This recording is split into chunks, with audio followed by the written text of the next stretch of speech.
নমস্কাৰ নতুন এটা ভিডিঅলৈ আপোনালোকক পুনৰ স্বাগতম জনাইছো পিডব্লিউডি ডিপাৰ্টমেণ্টত নতুনকৈ মুকলি হৈছে 650টা পদ এই পদকেইটাৰ বাবে আপোনালোকে কিদৰে আবেদন কৰিব পাৰিব সম্পূৰ্ণ প্ৰক্ৰিয়াটো আজিৰ এই ভিডিঅ'ত দেখাই দিম এডভাৰটাইজমেণ্টটো ডাউনলোড কৰিবৰ বাবে আপোনালোকে এপিএসসি যেটো অফিচিয়েল ওয়েবসাইট হেতু আপোনালোকে লগইন কৰি লওক লিংকটো মই ডেসক্ৰিপচনত দি দিছো লেটেষ্ট ৰিক্ৰুটমেণ্ট অপচনটোত গৈ পেলাই আপোনালোকে দেখিবলৈ পাব ইয়াত এডভাৰটাইজমেণ্ট নং আৰু পোষ্ট নেমটো দিয়া হৈছে এডভাৰটাইজ নং আপোনালোকে দেখিবলৈ পাব 05/2025 ইয়াত দিয়া হৈছে junior engineer under PWD department এই লিংকটোত আপুনি ক্লিক কৰিলে যেটো অফিচিয়েল এডভাৰটাইজমেণ্টৰ পিডিএফ আছে হেতু আপোনালোকৰ ডাউনলোড হৈ যাব লাষ্ট ডেট হৈছে 4 মাৰ্চৰ আগত যিমান পাৰে সোনকালে আপোনালোকে আবেদন কৰক ডাইৰেক্ট লিংকটো মই ডেসক্ৰিপচনত দি দিছো পিডিএফৰ তাত গৈও আপোনালোকে পিডিএফটো ডাউনলোড কৰি ল'ব পাৰিব পিডিএফটো আপোনালোকে দেখিবলৈ পাইছে মই অলপ দেখুৱাই দিছো পিডিএফটো আপোনালোকে নিজে এবাৰ ভালদৰে পিডিএফটো চাই ল'ব গোটেইখিনি পিডিএফটোৱে পাই যাব আপোনালোকৰ জুনিয়ৰ ইঞ্জিনিয়াৰ দেখিছে আপোনালোকৰ PWD ডিপাৰ্টমেণ্ট টোটাল ভ্যাকেন্সি হৈছে 650 টা আপোনাৰ ক্যাটাগৰী অনুযায়ী ভাগ কৰি দিয়া হৈছে ৰিজাৰ্ভেশন অনুযায়ী ভাগ কৰি দিয়া হৈছে কিনে আপোনালোকে চাই ল'ব তাৰ পাছত পে স্কেলটো দিয়া হৈছে এলিজিবিলিটি ক্ৰাইটেৰিয়াত আপোনালোকৰ পাৰ্মানেন্ট ৰেসিডেন্ট আসামৰ হ'ব লাগিব লগতে এমপ্লয়মেন্ট এক্সচেঞ্জ কাৰ্ডখন থাকিব লাগিব যদি আপোনালোকৰ এক্সচেঞ্জ কাৰ্ডখন ৰিনিউ কৰিবলৈ আহিছে নহলে ৰিনিউ কৰি ল'ব যদি আপডেট কৰা নাই তেনেহলে ৰি-ৰেজিষ্ট্ৰেচন কৰি ল'ব যাৰ ভিডিও মই দি ৰখা হৈছে আপোনালোকক ডেসক্ৰিপচনত দি দিম লিংক গিৰা হেতু ভিডিও চাই আপোনালোকে ৰিনিউ বা ৰি-ৰেজিষ্ট্ৰেচন কৰি ল'ব পাৰিব এডুকেশন কোৱালিফিকেশন দিয়া হৈছে যে 3 ইয়াৰ ডিপ্লোমা সিভিল ইঞ্জিনিয়াৰিং থাকিব লাগিব এইখিনি আপোনালোকৰ দিয়া হৈছে কি ডিপ্লোমা থাকিব লাগিব গোটেইখিনি আপোনালোকে এডভাৰটাইজমেণ্টতে পাই যাব ইয়াত দেখিছে আপোনালোকৰ 3 ইয়াৰ ডিপ্লোমাটো লাগিব ইঞ্জিনিয়াৰিংৰ তাৰ পাছত গোটেইখিনি অপচন ইয়াত পাই যাব তাৰ স্মল ফ্যামিলি নমস এখন ডিক্লাৰেচন ফৰ্ম আছে এখন আপোনালোকে ফিল আপ কৰিব লাগিব যিখনো মই ডেসক্ৰিপচনত দি ৰাখিছো এপ্লাই 5 ফেব্ৰুৱাৰীৰ পৰা হৈ আছে 4 মাৰ্চলৈকে চলি থাকিব জেনাৰেল ক্যাটাগৰী সকলে 297.20 रुपीस পেমেন্ট কৰিব লাগিব ওবিসি সকলে 197.20 रुपीस আৰু SC ST BPL আৰু PWD কেন্দ্ৰীয় সকলে কেৱল 47.20 रुपीस পেমেন্ট কৰিব লাগিব হয়তো দেখিছা গুটিখিনি আৰু মই ডাইৰেক্ট এটা এপ্লাই কৰাটো দেখুৱাই দিছো আপোনালোকে এপ্লাই হিয়াৰ অপচনটো আপোনালোকে ক্লিক কৰিব এপ্লাই হিয়াৰ অপচনটো ক্লিক কৰি দিয়াৰ লগে লগে আপোনালোকৰ ৰেজিষ্ট্ৰেচন কৰা আৰু লগইন কৰা পেজটো খোল খাব এডভাৰটাইজমেণ্টৰ পিডিএফটো ডেসক্ৰিপচনত দি ৰাখিছো প্ৰথমতে ডাউনলোড কৰি এবাৰ ভালদৰে চাই ল'ব আপোনালোকে তাতে গুটিখিনি সিলেবাসৰ পৰা আৰম্ভ কৰি এক্সামটো কিদৰে পতা হ'ব গুটিখিনি দিয়া হৈছে যি সকলে ৰেজিষ্ট্ৰেচন কৰা নাই তেওঁলোকে ৰেজিষ্টাৰ অপচনটোত গৈ ৰেজিষ্ট্ৰেচনটো কৰি ল'ব যদি আপোনালোকে আগতে এপিএসসি এক্সাম দিছে বা এপিএসসি যিকোনো পোষ্টৰ বাবে আবেদন কৰিছে তেনেহলে পুনৰ আপোনালোকে ৰেজিষ্ট্ৰেচন কৰাৰ প্ৰয়োজন নাই ডাইৰেক্ট আপোনালোকে মোবাইল নম্বৰ পাছৱৰ্ড দি লগইন কৰিব পাৰিব আৰু যি সকলে ৰেজিষ্ট্ৰেচন কৰা নাই তেওঁলোকে নিজৰ নাম ফাদাৰ নেম যিখিনি নিজৰ ইনফৰমেশন আছে সেইখিনি ফিল আপ কৰি ৰেজিষ্ট্ৰেচনটো কৰি ল'ব এটো মই কৰি নদকওঁ যেটো মই আগতে কৰি দেখুৱাই দি ৰাখিছো আগৰ ভিডিওটো আপোনালোকে চাই ল'ব পাৰে এত কেৱল আপোনালোকে category email ID mobile number এখিনি শুদ্ধকৈ ফিল আপ কৰিব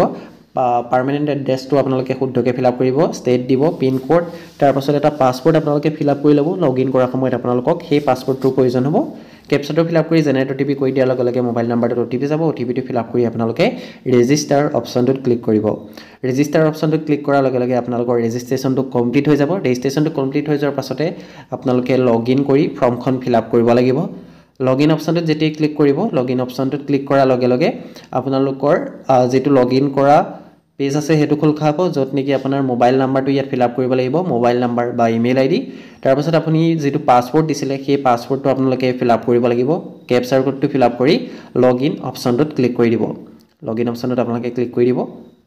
যে সকলে আগতে ৰেজিষ্ট্ৰেচন কৰি ৰাখিছা তেওঁলোকে ডাইৰেক্ট লগইন কৰি ললেই হ'ল তাৰ পাছত আপোনালোকৰ প্ৰফাইল অপচনত গৈ আপোনালোকৰ প্ৰফাইলটো কমপ্লিট কৰি ল'ব যেহেতু মোৰ অলৰেডি হৈ আছে প্ৰফাইলটো কমপ্লিট হেবাবে মই এবাৰ দেখুৱাই দিছো ওপৰৰ পৰা যদি কিবা অসুবিধা পায় আপোনালোকে কমেন্ট কৰি জনাব প্ৰথমতে আধাৰ কাৰ্ডৰ যেটো নাম্বাৰ আছে হেতু ফিল আপ কৰিব লাষ্ট 4 ডিজিট তাৰ পাছত পাৰ্সোনাল ডিটেইলছত আপোনালোকৰ এজ প্ৰুফটো দিব লাগিব এজ প্ৰুফ সাৰ্টিফিকেট 10 ৰ এডমিটটো আপোনালোকে সিলেক্ট কৰি ল'ব ক্যাটাগৰীটো আপোনালোকে ইয়াত দেখিছে যদি আপোনালোকৰ ওবিসি হয় তেনেহলে কাষ্ট সাৰ্টিফিকেট নাম্বাৰ হেখিনি ফিল আপ কৰিব লাগিব এড্ৰেছটো আপোনালোকে ইয়াত ডিটেইলছটো আপোনালোকে গুটিখিনি ফিল আপ কৰি দিব তাৰ পাছত আদাৰ ডিটেইলছত আপোনালোকৰ যদি এক্স সাৰ্ভিসেছন মেন হয় ইয়েস কৰিব এইখিনি আপোনালোকে ৰিজাৰ্ভেশনখিনি আছে বিপিএল যদি হয় ইয়েস কৰিব যদি নহয় নো কৰিব এইখিনি আপোনালোকে ইয়েস নো কৰি ল'ব এডুকেশন কোৱালিফিকেশনত আপোনালোকে দেখিছে 10 12 গ্ৰেজুৱেচন শ্ৰেলি এদৰে ফিল আপ কৰি যাব ইয়াত দেখিছে প্ৰথমতে 10 ৰ আপোনালোকে সাবজেক্ট কি আছিল বোৰ্ড নেম ৰেগুলাৰ তাৰ পাছত কিমান mark of 10 mark total mark এইখিনি ইয়াৰ অফ পাসিং তাৰ পাছত কোৰ্স ডিউৰেচনটো 1 ইয়াৰ হ'ব ক্লাস 10 ত ক্লাস 12 ত 2 ইয়াৰ গ্ৰেজুৱেচনত 3 ইয়াৰ ঠিক আছে এদৰে আপোনালোকে ক্লাস 12 ডিগ্ৰী যদি মাস্টাৰ কৈছে মাস্টাৰ যদি পিএইচডি দিছে বা তেনেকুৱা ক্ষেত্ৰত আছে কম্পিউটাৰ কৰি থৈছে সেইখিনিও আপোনালোকে ইয়াত এড কৰি ল'ব ঠিক আছে ইয়াত দিছে সাৰ্টিফিকেটটো সিলেক্ট কৰিলে ADCA PGDCA গুটিখিনি আহি যাব ইয়াত আপোনালোকে কম্পিউটাৰখিনি সিলেক্ট কৰিব পাৰিব এটো DCA সাৰ্টিফিকেট কোৱালিফিকেচনৰ সাৰ্টিফিকেটটো সিলেক্ট কৰি পেলাই আপোনালোকে কম্পিউটাৰ ডিটেইলছখিনিও ফিল আপ কৰি ল'ব পাৰিব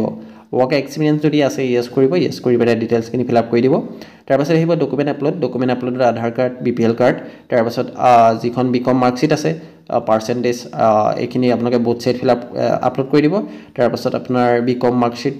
সাৰ্টিফিকেটখন যিখন আপোনাৰ গ্ৰেজুৱেচনৰ সাৰ্টিফিকেট তাৰ পাছত অল সেমিষ্টাৰ মাৰ্কশিট আপোনালোকে এটা সিঙ্গল PDF কৰি ইয়াত আপলোড দিব লাগিব গুটিকেইটা সেমিষ্টাৰৰ হেৰিখন মাৰ্কশিট গিখন ফটোৰ সিগনেচাৰ আপলোড কৰিব লাগিব এইখিনি আপলোড কৰি আপোনালোকে সেভ কৰি দিব প্ৰফাইলটো কমপ্লিট হৈ যাব তাৰ পাছত আপোনালোকে